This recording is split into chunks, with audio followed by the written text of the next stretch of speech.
लेकिन गोपियों का प्यार भी कृष्ण को रोक नहीं सका। तो मोह प्लस न, जिसके जरा भी मोह नहीं। प्यार सबके साथ था लेकिन मोह नहीं था। प्यार और मोह इन दोनों में फर्क है। प्यार जहाँ होता है वहाँ अगर वह व्यक्ति जब दूर होती है लेकिन उसके दिमाग में, उसकी स्मृति में रहता है कि अगर दूर जा रहा है किसी कार्य अर्थ, अपने प्रगति के लिए, तो वहाँ दुख नहीं होता। लेकिन जहाँ मोह होता है, अटैचमेंट होता है, तो अटैचमेंट के कारण जब वह व्यक्ति उससे दूर होता है तो चाहे कितना भी वो समझता हो कि इसकी उन्नति हो रही है, ये है, लेकिन वो दुखी होगा। कहने का भाव है मोह हमको दुखी करता है, प्यार हमको आनंद की अनुभूति कराता है। तो कृष्ण का जो एक नाम है मोहन, इसका अर्थ ही है कि जिसमें जरा भी मोह नहीं था। तो ऐसे ही दूसरा नाम उसका है मनमोहन। अब मनमोहन का क्या अर्थ करेंगे? जो सभी के मन को मोहित करने वाला है। मोह नहीं है लेकिन सभी के मन को मोहित करता है, आकर्षित करता है, सभी के मन को, सभी के दिलों को खींचता है।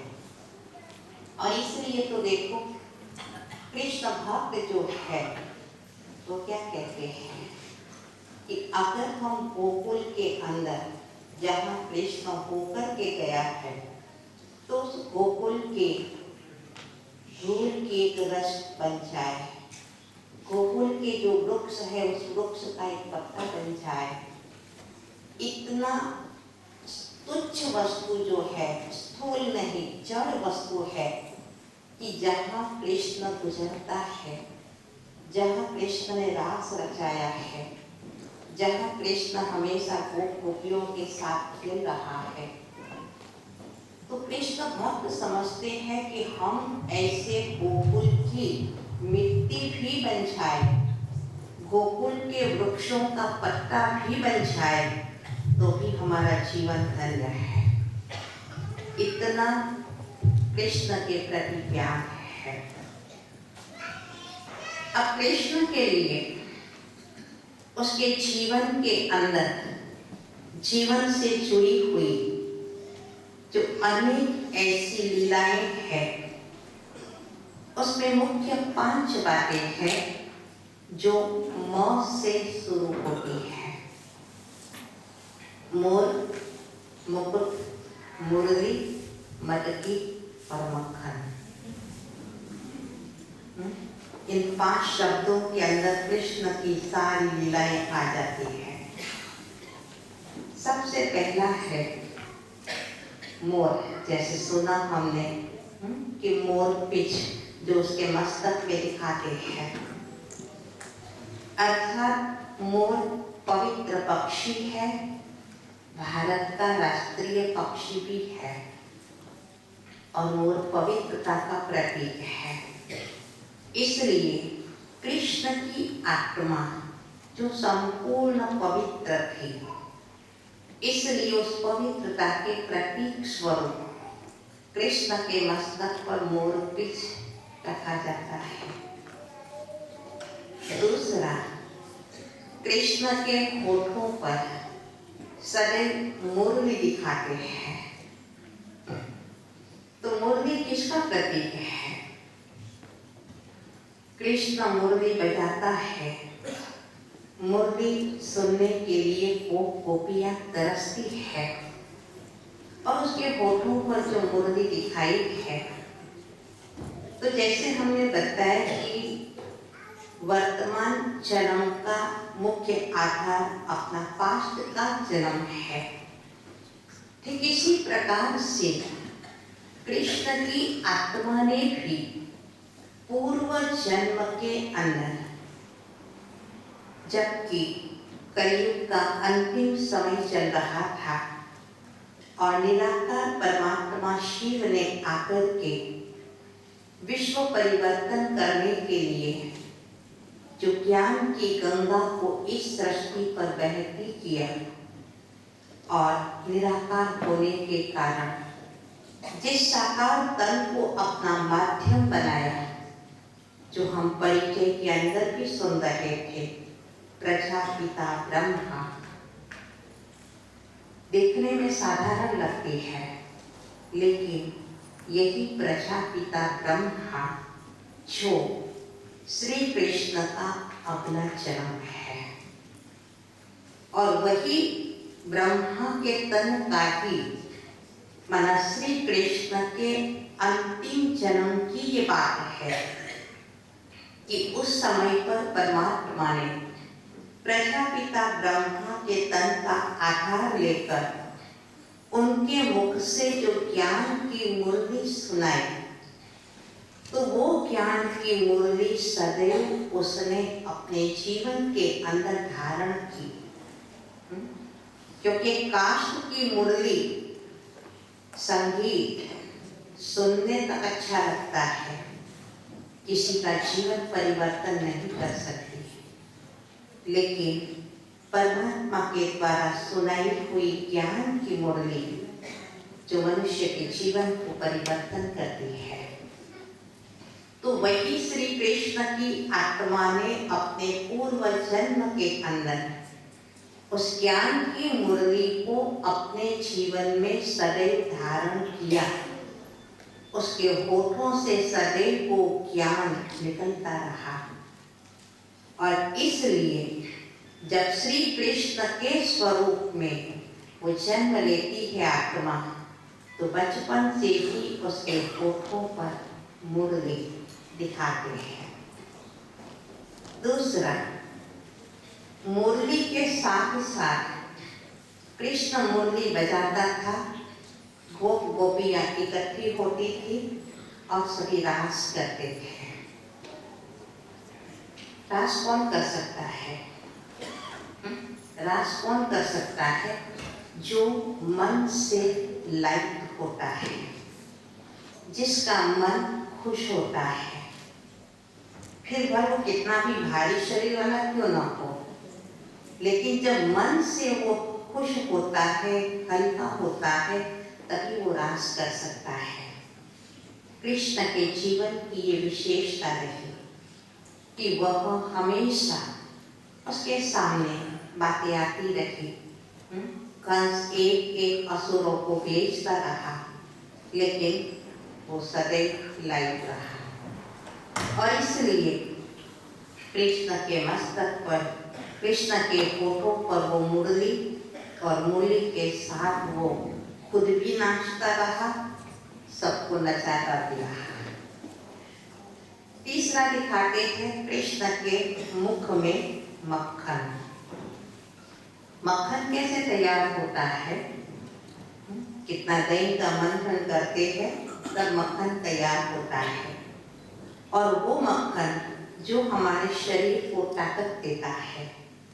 ठीक इसी प्रकार से श्री कृष्ण ने भी अपने पूर्व जन्म के अंदर ब्रह्मा के स्वरूप से परमात्मा ने जो ज्ञान सुनाया, तो उस ज्ञान का विचार सागर मंथन करके जो मक्खन निकाला, जो ज्ञान का सार निकाला, वो खुद ने भी खाया, सबको भी खिलाया। कृष्ण मक्खन अकेला नहीं खाता था, सबको खिलाता था।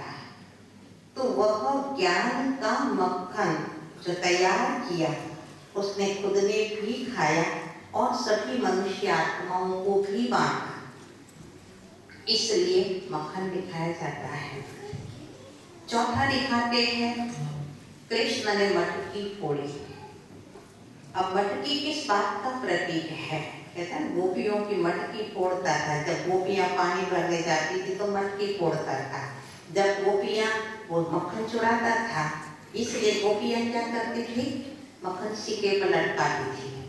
तो वहां पर भी कृष्ण पहुंच जाता था, मटकी फोड़ देता था। तो मटकी किस बात का प्रतीक है?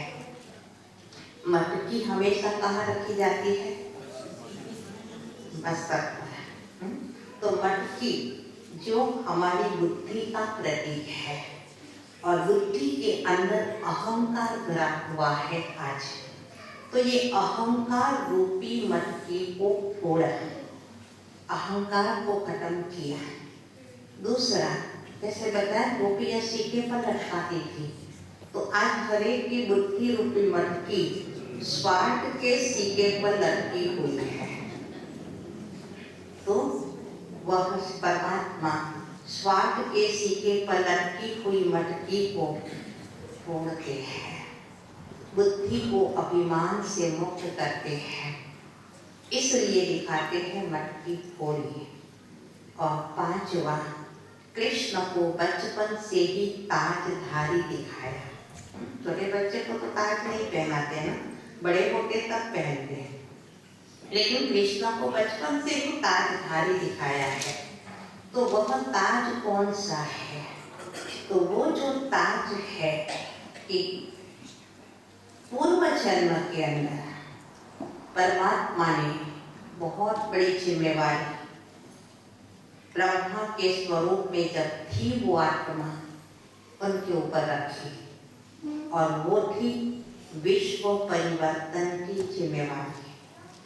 तो विश्व परिवर्तन की जिम्मेवारी को बहुत अच्छी तरह से निभाया, और इसलिए बचपन से ही वह रत्न जड़ित ताज उसको प्राप्त होता है।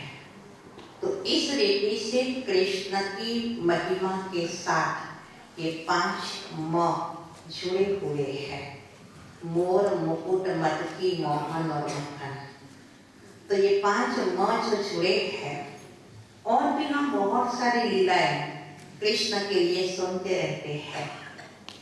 जैसे कि कृष्ण ने गोपियों के वस्त्र चुराए, वस्त्र हरण किए। अब अगर आज की दुनिया के अंदर कोई मनुष्य ऐसी कोई भी प्रकार की हरकत करता है तो क्या कहेंगे? इसके अंदर कितनी चंचलता है। और इसलिए एक बात कहने में आती है, कई बार कहते भी है, कृष्ण करे तो लीला, बाकी मनुष्य करे तो क्रिया, माना कर्म। इसलिए कृष्ण कुछ भी करता है तो वो गलती नहीं माना जाता, लेकिन कोई मनुष्य वो हरकत करता है तो वो गलती माना जाता है। क्यों ऐसा? क्योंकि लोगों ने कृष्ण की बताई हुई जो लीलाएं हैं उसके आध्यात्मिक अर्थ को समझा ही नहीं है। परमात्मा उस एक एक लीलाएं जो दिखाते हैं उसका आध्यात्मिक अर्थ समझाते हैं। कि जैसे कृष्ण ने गोपियों के वस्त्र चुराए, वास्तव में वो वस्त्र कौन से है? कि कलयुग के अंदर इस समय हर एक मनुष्यात्माएं देह अभिमान के वस्त्र में फंसी हुई है, बड़ी कॉन्शियस। तो देह अभिमान के वस्त्र को उतारा है, देह अभिमान के वस्त्र को हटाया है, और इसलिए दिखाते हैं कि गोपियों के वस्त्र चुराए। गोपी, गोपी का अर्थ क्या होता है? गो मीन्स इंद्रिय, और पी अर्थात वश करना। जिसने अपनी इंद्रियों को पूरा वश किया हुआ है वही सच्ची गोपी है। तो कोई एक दो गोपियों की बात नहीं है, ये सारी जो भी कृष्ण की लीलाएं दिखाई जाती है वह सब कलयुग के अंतिम समय की ही ये सब बातें हैं। कि कलयुग के अंतिम समय पर, जबकि गीता के अंदर जो बताया गया है कि यदा यदा हि धर्मस्य ग्लानिर्भवति भारत अभ्युत्थानम् अधर्मस्य तदात्मानं सृजाम्यहम्।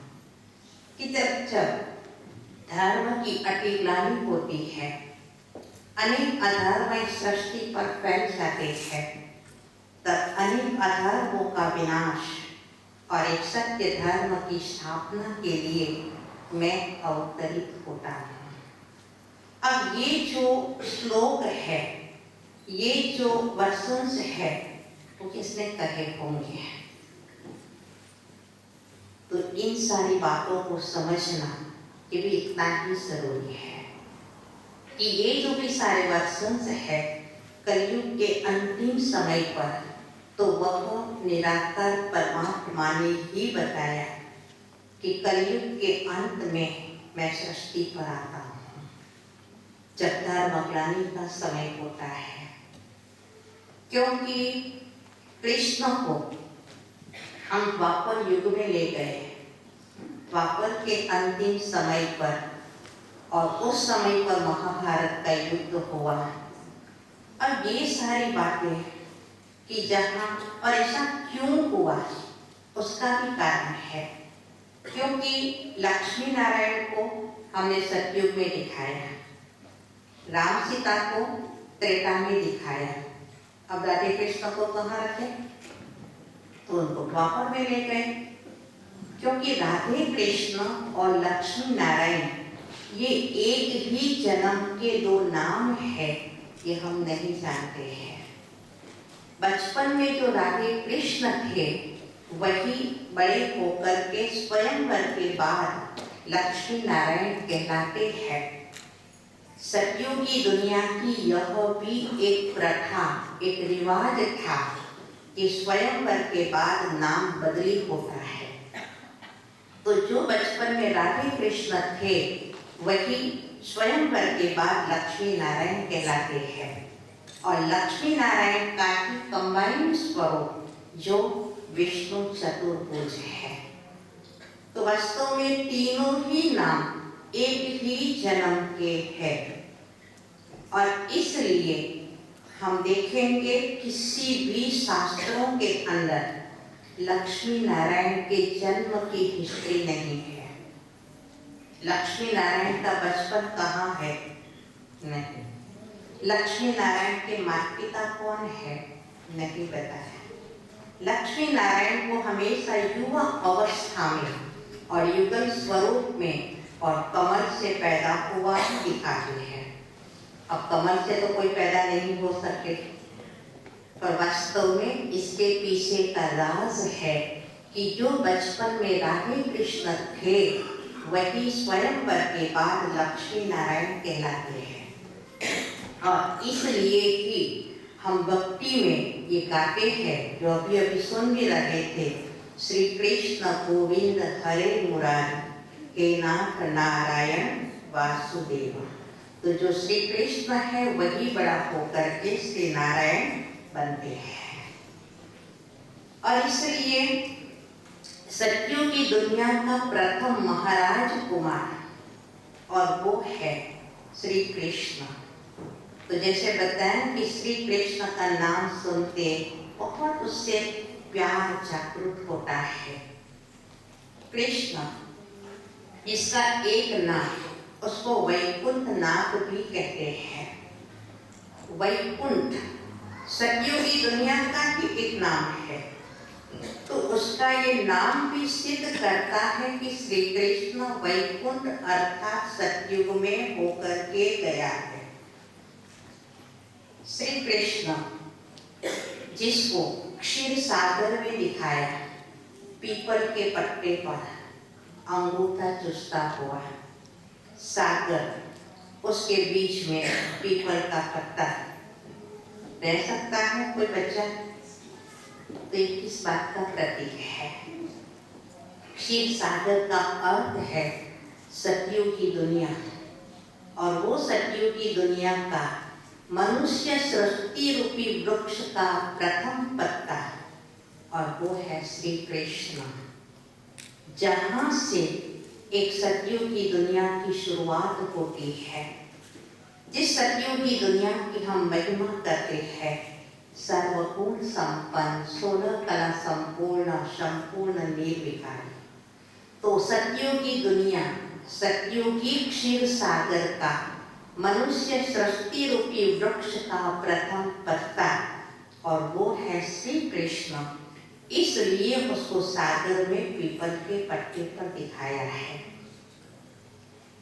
इस रीति से हमारे यहाँ जब दिवाली आती है तो दिवाली के पहले हम घर के अंदर बहुत सारी साफ सफाई करते हैं। क्यों? क्योंकि मान्यता ऐसी है कि अगर घर में स्वच्छता होगी नहीं तो लक्ष्मी आएंगी नहीं।